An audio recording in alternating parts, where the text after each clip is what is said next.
Maître Lavoie est directrice de la Direction des affaires juridiques, santé et services sociaux du ministère de la Justice depuis 2019 et en assurait l'intérim depuis 2016. Elle a aussi fait un passage de 8 ans au sein du ministère de la Santé et des services sociaux entre 2002 et 2010 dans l'équipe du service des affaires corporatives et institutionnelles. Enfin, elle est un des légistes ayant rédigé la loi concernant les soins de vie. Maître Pelcha, de son côté, a travaillé à la Direction des affaires juridiques, travail, emploi et solidarité sociale de 2009 à 2018. Depuis 2018, elle est à la Direction des affaires juridiques au ministère de la Santé et des services sociaux. Maître Lavoie et Maître Pelcha, à vous le micro. Merci. Merci. Bonjour tout le monde. Alors, j'espère que vous m'entendez bien. Ça me fait plaisir aujourd'hui de présenter une partie, faire une partie de la présentation avec ma collègue, Maître Ingrid Pelcha, qui s'est ajoutée à l'équipe avec le temps pour s'occuper notamment du dossier de la loi sur les soins de fin de vie. Alors, aujourd'hui, on va vous présenter des éléments qui ne sont sûrement pas nouveaux pour plusieurs d'entre vous, mais qui sont nécessaires avant de venir décider de modifier la loi. Donc, c'est important de se remettre en perspective puis de se rappeler qu'est-ce qui s'applique actuellement. Donc, on va faire un petit bout sur les régimes législatifs applicables au Québec. On va revenir sur les conditions pour obtenir l'aide médicale à mourir au Québec avec les évolutions qu'il y a eu, évidemment, avec les causes de Truchon-Gladu, avec aussi on va refaire un tour aussi des mesures de sauvegarde, autant au provincial qu'au fédéral. Puis on va aborder aussi le projet de loi C7, dont il y a été une mention dans les commentaires précédemment. Alors, si on commence au niveau des régimes législatifs applicables au Québec, évidemment, la loi concernant les soins de fin de vie a été adoptée en 2014. Pardon. Donc, ça ne fait pas si longtemps que ça. Il faut se rappeler qu'avant l'adoption, avant le dépôt du projet de loi, il y avait eu un rapport qui avait été préparé. Il y avait eu plusieurs consultations transpartisanes par plusieurs députés de plusieurs partis politiques. En fait, des partis politiques qui étaient en place à l'époque. Alors, le rapport de la Commission spéciale Mourir dans la dignité qui a été rendu en mars 2012. Déjà, à ce moment-là, quand on regarde dans le rapport comme tel, il y avait des préoccupations au niveau de la santé mentale. Par contre, quand on regarde les recommandations qui ont été faites dans ces travaux-là, on est allé vraiment au niveau des personnes qui étaient en fin de vie uniquement. Donc, on n'avait pas de recommandations pour les personnes qui ne seraient pas en fin de vie, à savoir est-ce qu'ils pourraient ou non avoir les médicaments à mourir. Dans la loi qui a été adoptée, évidemment, il y a eu énormément de travaux aussi. Ça a été une loi qui a été également transpartisane dans le sens où c'est un bel exemple. On a fait, Mme Mimon a déposé le projet de loi. Malheureusement, on a réussi à faire plusieurs étapes au niveau du projet de loi, notamment, on s'est rendu jusqu'à terminer l'étude détaillée du projet de loi, mais on n'a pas réussi à l'adopter avant le déclenchement des élections. Le projet de loi est revenu, a été réinscrit à la législature suivante par M. Barrette, tel quel. Donc, le projet de loi numéro 52 avec le même numéro et tout. Donc, on est revenu et on a réussi à finaliser l'adoption de la loi. À la suite de l'adoption de la loi, évidemment, il y a eu des travaux au niveau fédéral. Le code criminel qui a été modifié pour permettre de décriminaliser l'aide médicale à mourir. Donc, en 2016, c'est arrivé un petit peu plus tard, quelques années plus tard. Ce que le code criminel, les modifications qu'on a faites dans le code criminel, en fait, c'est pas de venir prévoir comment, de venir organiser l'aide médicale à mourir comme telle, mais on est venu dire que ce n'était pas un acte criminel d'administrer l'aide médicale à mourir. Évidemment, il il y a plusieurs conditions qui se retrouvent dans le code criminel pour administrer l'aide médicale à mourir.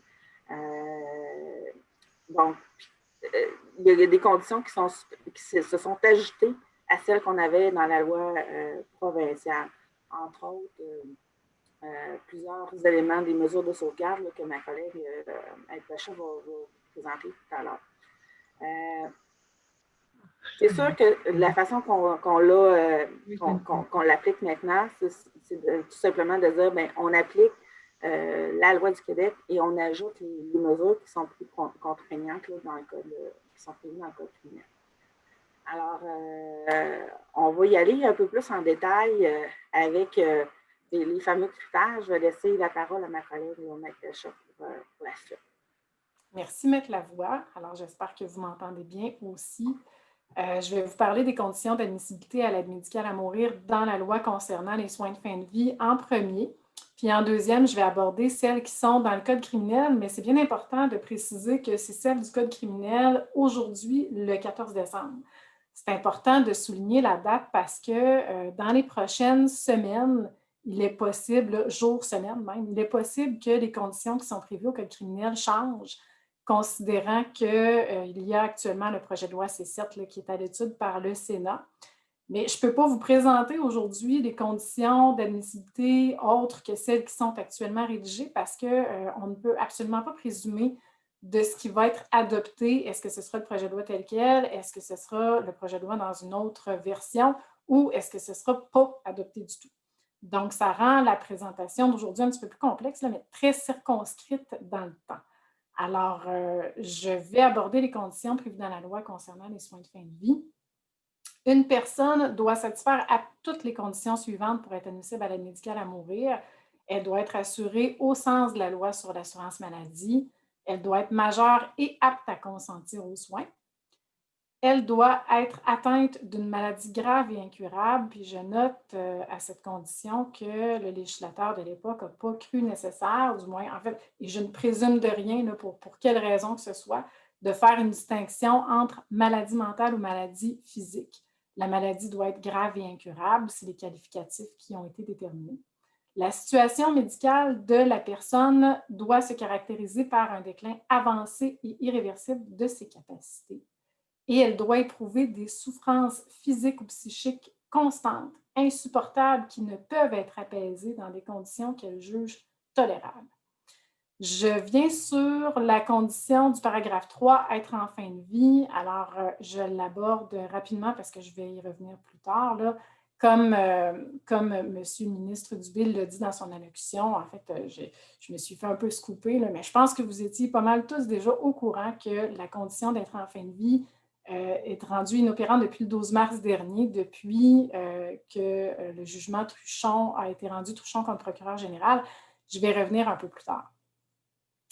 La personne doit, de manière libre et éclairée, formuler sa demande sur le formulaire, sa demande d'aide médicale à mourir, sur le formulaire qui est prescrit à cette fin et il doit être signé en présence d'un professionnel de la santé ou des services sociaux. La demande doit être formulée de manière libre et éclairée. Ensuite, j'arrive au Code criminel. Alors, toujours comme je l'ai dit, le Code criminel tel qu'il est actuellement définit les critères d'admissibilité de la manière suivante. Ça ressemble grandement aux conditions de la loi concernant les soins de fin de vie, mais dans un vocabulaire un peu différent. La personne doit être admissible à des soins de santé financés par l'État ou serait admissible si ce n'était du délai de carence qui peut être applicable parfois. Elle doit être âgée d'au moins 18 ans et être capable de prendre des décisions en ce qui concerne sa santé. Elle est affectée de problèmes de santé graves et irrémédiables et elle a fait une demande d'aide médicale à mourir de manière volontaire, notamment sans pression extérieure. Elle consent de manière libre et éclairée à recevoir l'aide médicale à mourir après avoir été informée des moyens disponibles pour soulager ses souffrances, notamment pour recevoir des soins palliatifs si cette avenue peut être intéressante. Je reviens sur une des conditions qui est de souffrir de problèmes de santé graves et irrémédiables. Cette condition est définie dans le Code criminel. Alors, on considère qu'une personne est affectée de problèmes de santé graves et irrémédiables si elle remplit tous les critères suivants. Elle doit être atteinte d'une maladie, d'une affection ou d'un handicap grave et incurable.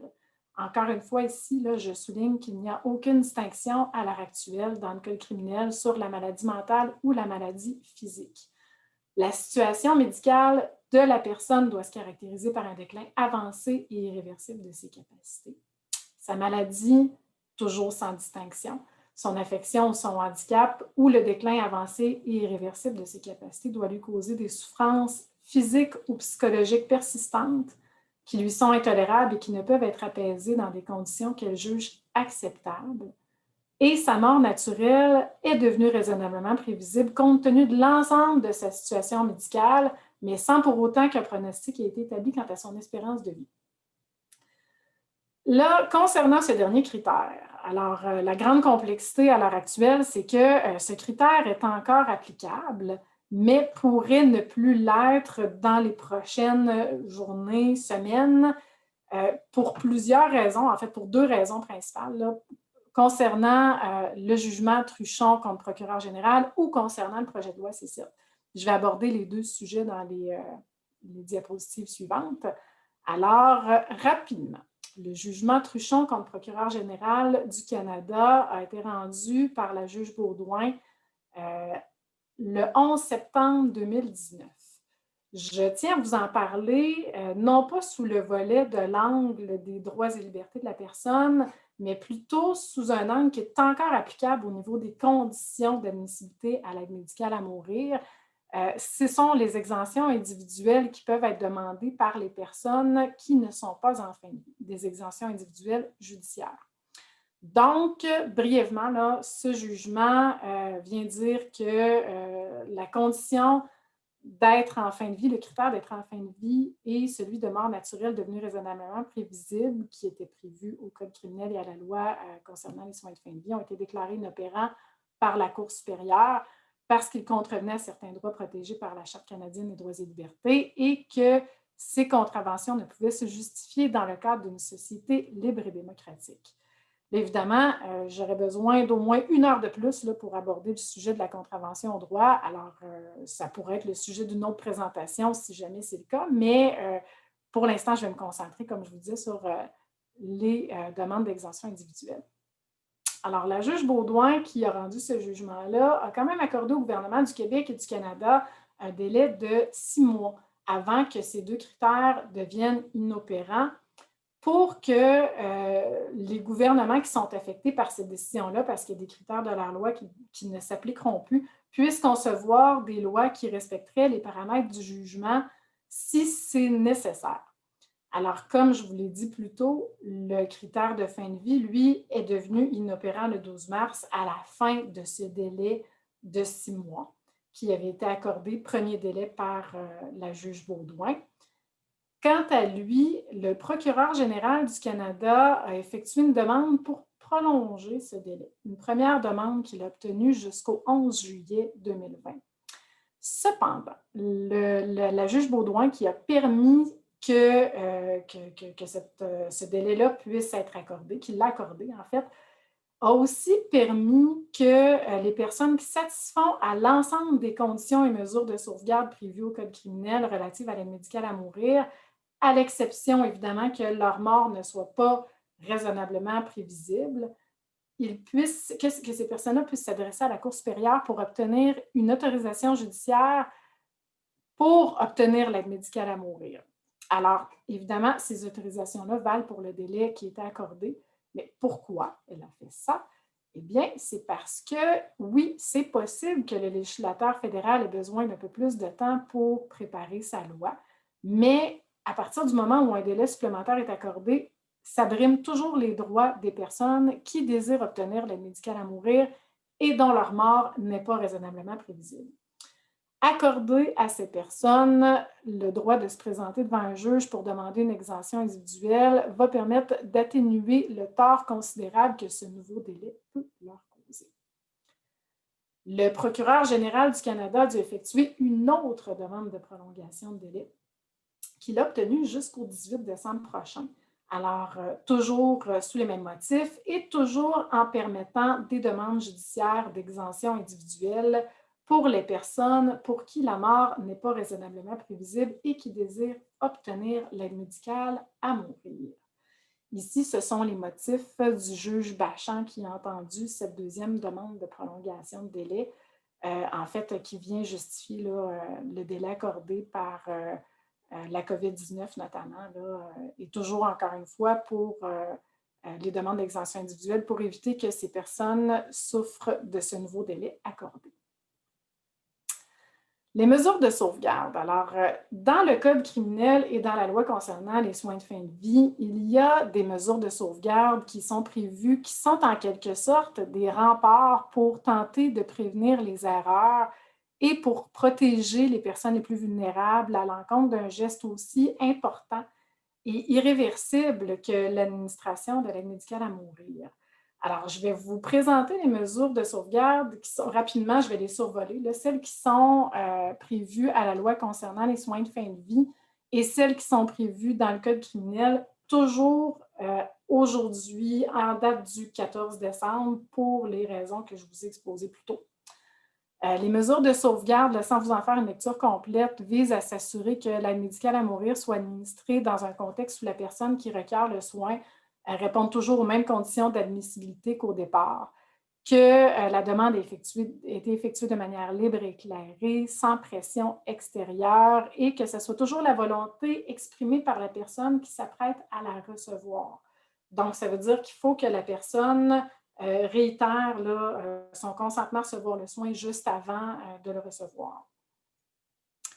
Ensuite, l'avis d'un second médecin indépendant du premier requis pour confirmer que la personne respecte toujours les conditions d'admissibilité prévues.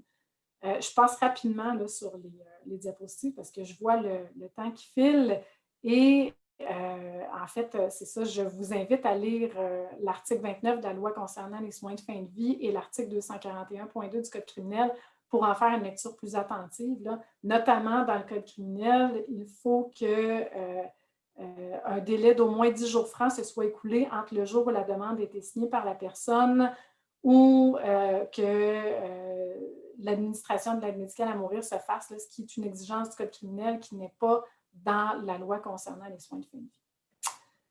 Je passe rapidement aussi sur le projet de loi C7. Alors, le projet de loi C7, que vous avez probablement entendu parler, viendrait modifier quand même assez radicalement le portrait de l'aide médicale à mourir au Québec et au Canada aussi, s'il est adopté.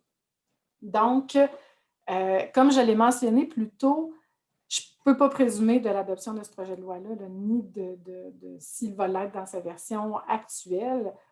Ce projet de loi, c'est la réponse du gouvernement fédéral au jugement Truchon. C'est pour cette raison que dans le sommaire du projet de loi, au paragraphe A, il est indiqué que ce projet de loi-là va abolir la disposition exigeant que la mort naturelle soit raisonnablement prévisible comme condition d'admissibilité à l'aide médicale à mourir.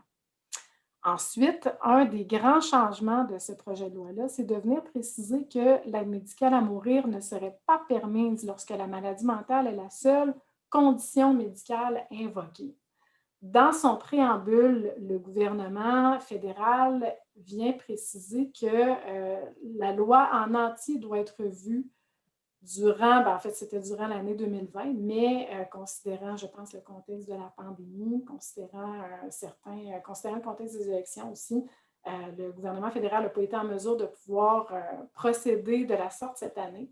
Mais dans son préambule, il indique que, considérant que c'est une question qui est extrêmement délicate et importante, il voudrait bien évidemment inclure cette condition dans la grande discussion qu'il pourrait y avoir là, concernant l'évolution de ces dispositions du Code criminel. Le projet de loi prévoit aussi, et là aussi c'est un grand changement, là, justement, créer 2 séries de mesures de sauvegarde à respecter avant la prestation d'aide médicale à mourir. Il y a déjà des conditions à l'heure actuelle qui sont prévues dans le Code criminel, Là, cette fois-ci, c'est qu'il y aurait des distinctions. Il y aurait une série de mesures qui pourraient s'appliquer lorsque la mort naturelle est raisonnablement prévisible pour la personne et une autre série de mesures lorsque ce n'est pas le cas. Alors, j'ai pris connaissance des mesures qui sont prévues au projet de loi C7, là, puis dans le fond, on comprend que lorsque la mort naturelle est raisonnablement prévisible, les mesures de sauvegarde sont presque en tout point ou à quelques différences près là, identiques à ce qui est déjà prévu au Code criminel, mais que celles pour qui la mort n'est pas raisonnablement prévisible sont un peu plus importantes où on vient mettre des conditions un peu plus imposantes, disons. Excusez-moi de vous interrompre, Mme Pelchat. Oui, c'est déjà le temps maximum. Je suis désolé. Est-ce que vous voulez conclure en 30 secondes, puis ensuite on va passer aux questions? Je vous en prie. Oui, bien, en fait, c'est ça. Je vous invite à lire. J'ai mis le lien Internet là, dans le bas de la présentation là, pour le projet de loi C7. Là. Je vous invite à aller lire le texte de la version qui est disponible actuellement sur le site là, du Parlement du Canada pour être en mesure d'en prendre connaissance et de voir et de suivre l'évolution de ce projet de loi-là, évidemment, parce que c'est ce qui risque d'amener beaucoup d'eau au moulin dans la conversation d'aujourd'hui qu'il pourrait y avoir. C'est tout. Bien, Maître Lavoie et Maître Pelchat, je vous remercie beaucoup de votre présentation.